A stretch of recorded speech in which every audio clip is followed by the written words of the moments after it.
Hello everyone. स्व अध्ययन पर स्वागत है। आज हम कक्षा 7वीं की एक पाठ अध्ययन करेंगे। शीर्षक है अपूर्व अनुभव और रचनाकार है तेस्तुको कुरियानागी। इस पाठ में तोतो-चान तथा यासुकी-चान नामक दो जापानी बच्चों के संघर्ष को दिखाया गया है। यह पाठ एक संस्मरण है। इस पाठ को हम एनिमेशन के जरिए अध्ययन करेंगे। सभागार में शिविर लगने के 2 दिन बाद तोतो-चान के लिए एक बड़ा साहस करने का दिन आया।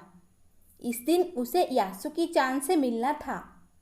इस भेद का पता न तो तोतो-चान के माता पिता को था, न ही यासुकी-चान के। उसने यासुकी-चान को अपने पेड़ पर चढ़ने का न्योता दिया था। तोमोए में हर एक बच्चा बाग के एक एक पेड़ को अपने खुद के चढ़ने का पेड़ मानता था। तोतो-चान का पेड़ मैदान के बाहरी हिस्से में कुहनबुत्सु जाने वाली सड़क के पास था। बड़ा सा पेड़ था उसका। चढ़ने जाओ तो पैर फिसल फिसल जाते, पर ठीक से चढ़ने पर जमीन से कोई 6 फुट की ऊंचाई पर एक द्विशाखा तक पहुंचा जा सकता था। बिल्कुल किसी झूले सी आरामदेह जगह थी यह।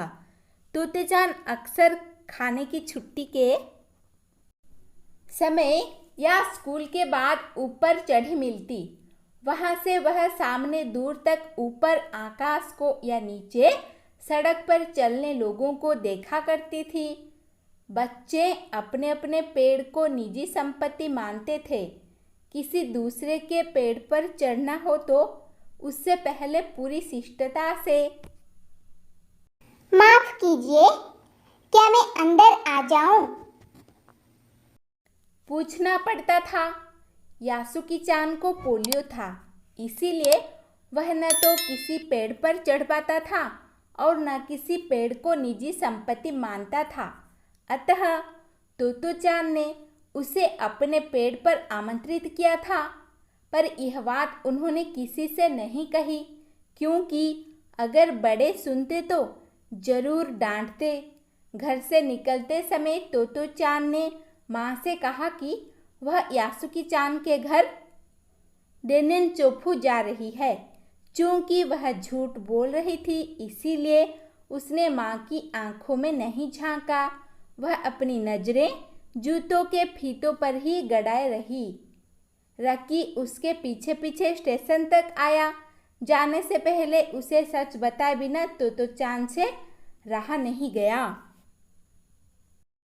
मैं यासुकी-चान को अपने पेड़ पर चढ़ने देने वाली हूँ, उसने बताया। जब तोतो-चान स्कूल पहुंची तो रेल पास उसके गले के आसपास हवा में उड़ रहा था। यासुकी-चान उसे मैदान में क्यारियों के पास मिला। गर्मी की छुट्टियों के कारण सब सूना पड़ा था। यासुकी-चान उससे कुल जमा 1 ही वर्ष बड़ा था, पर तोतो-चान को वह अपने से बहुत बड़ा लगता था।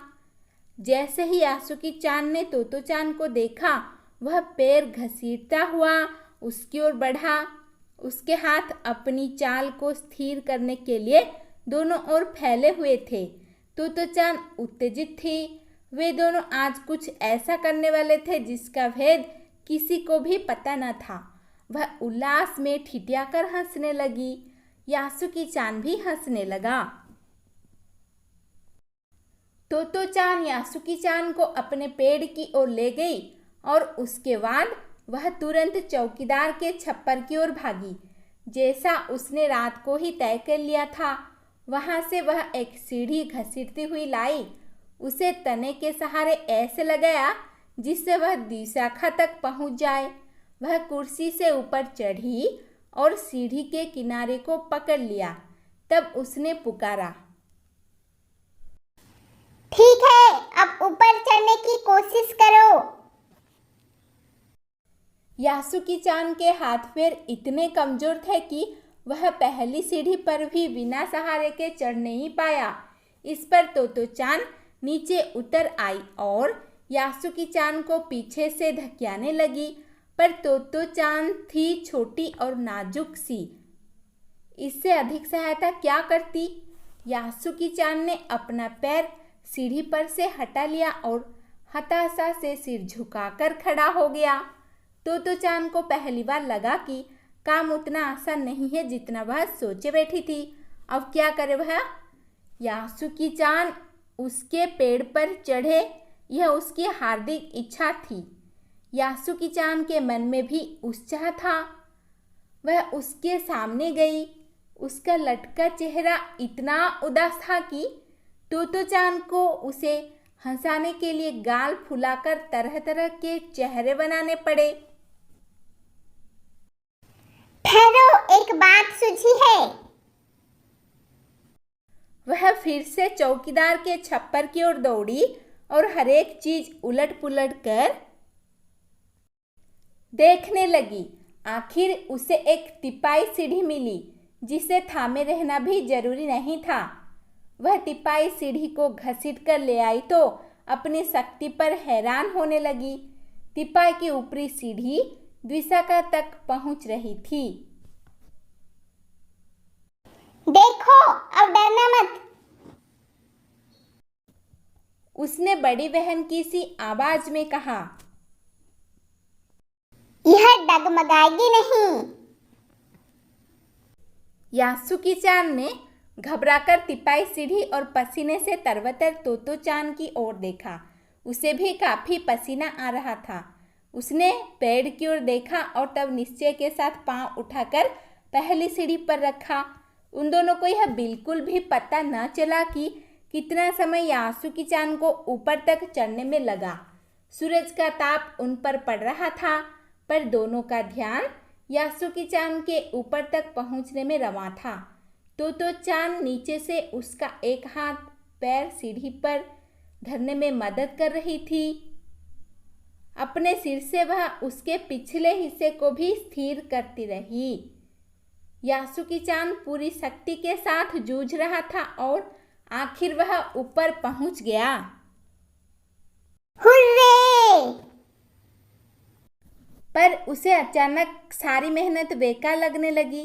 तोतो चान तो सीढ़ी पर से छलांग लगाकर द्विशाखा पर पहुंच गई, पर यासुकी चान को सीढ़ी से पेड़ पर लाने की हर कोशिश बेकार रही। यासुकी चान सीढ़ी थामे तोतो चान की ओर ताकने लगा। तोतो चान की रुलाई छूटने को हुई। उसने चाहा था कि यासुकी चान को अपने पेड़ पर आमंत्रित कर तमाम नई नई चीजें दिखाए, पर वह नहीं रोई। उसे डर था कि उसके रोने पर यासुकी चान भी रो पड़ेगा। उसने यासुकी चान का पोलियो से पिचकी और अकड़ी उंगलियों वाला हाथ अपने हाथ में थाम लिया। उसके खुद के हाथ से वह बड़ा था, उंगलियां भी लंबी थी। देर तक तोतो चान उसका हाथ थामे रही, तब बोली, तुम लेट जाओ, मैं तुम्हें पेड़ पर खींचने की कोशिश करती हूँ। उस समय द्विशाखा पर खड़ी तोतो चान द्वारा यासुकी चान को पेड़ की ओर खींचते अगर कोई बड़ा देखता तो वह जरूर डर के मारे चीख उठता। उसे वे सच में जोखिम उठाते ही दिखाई देते। पर यासुकी चान को तोते चान पर पूरा भरोसा था और वह खुद भी यासुकी चान के लिए भारी खतरा उठा रही थी। अपने नन्हे नन्हे हाथों से वह पूरी ताकत से यासुकी चान को खींचने लगी। बादल का एक बड़ा टुकड़ा बीच बीच में छाया करके उन्हें कड़कती धूप से बचा रहा था। काफी मेहनत के बाद दोनों आमने सामने पेड़ की द्विशाखा पर थे। पसीने से तरबतर अपने बालों को चेहरे पर से हटाते हुए तोतो चान ने सम्मान से झुककर कहा, मेरे पेड़ पर तुम्हारा स्वागत है। यासुकी चान डाल के सहारे खड़ा था। कुछ झिझकता हुआ वह मुस्कुराया। तब उसने पूछा, क्या मैं अंदर आ सकता हूँ? उस दिन यासुकी-चान ने दुनिया की एक नई झलक देखी जिसे उसने पहले कभी न देखा था। तो ऐसा होता है पेड़ पर चढ़ना? यासुकी-चान ने खुश होते हुए कहा। वे बड़ी देर तक पेड़ पर बैठे बैठे इधर उधर की गप्पें लड़ाते रहे। मेरी बहन अमेरिका में है, उसने बताया है कि वहां एक चीज होती है, टेलीविजन। यासुकी-चान उमंग से भरा बता रहा था। वह कहती है कि जब वह जापान में आ जाएगा तो हम घर बैठे बैठे ही सुमो कुश्ती देख सकेंगे। वह कहती है कि टेलीविजन एक डिब्बे जैसा होता है। तोतो-चान उस समय यह तो न समझ पाई कि यासुकी-चान के लिए जो कहीं भी दूर तक चल नहीं सकता था, घर बैठे चीजों को देख लेने के क्या अर्थ होंगे। वह तो यही सोचती रही कि सुमो पहलवान घर में रखे किसी डिब्बे में कैसे समा जाएंगे। उनका आकार तो बड़ा होता है, पर बात उसे बड़ी लुभावनी लगी। उन दिनों टेलीविजन के बारे में कोई नहीं जानता था। पहले यासुकी-चान ने ही तोतो-चान को उसके बारे में बताया था। पेड़ मानो गीत गा रहे थे और दोनों बेहद खुश थे। यासुकी-चान के लिए पेड़ पर चढ़ने का यह पहला और अंतिम मौका था। शब्दार्थ द्विशाखा यानी दो शाखाएं, आरामदेह अर्थ आराम देने वाली, आमंत्रित अर्थ बुलाया जाना, सुना अर्थ खाली सुनसान, उत्तेजित अर्थ जोश में आना, ठिठियाकर यानी खिलखिलाकर, धक्याना यानी धक्का देना, छप्पर यानी झोंपड़ी के ऊपर की छत, तिप्पाई का अर्थ है तीन पैरों वाली, तरवतर यानी भीगी हुई, और धरने में यानी रखने में, हुर्रे यानी जीत की खुशी व्यक्त करने वाला शब्द, थामना यानी पकड़ना, जोखिम अर्थ खतरा, झिझकता हुआ अर्थ संकोच करता हुआ, सुमो कुश्ती यानी जापानी पहलवानों की कुश्ती। धन्यवाद। ऐसे ही वीडियोस देखने के लिए चैनल को सब्सक्राइब कीजिए और नोटिफिकेशन पाने के लिए बेल आइकन को दबा दीजिए।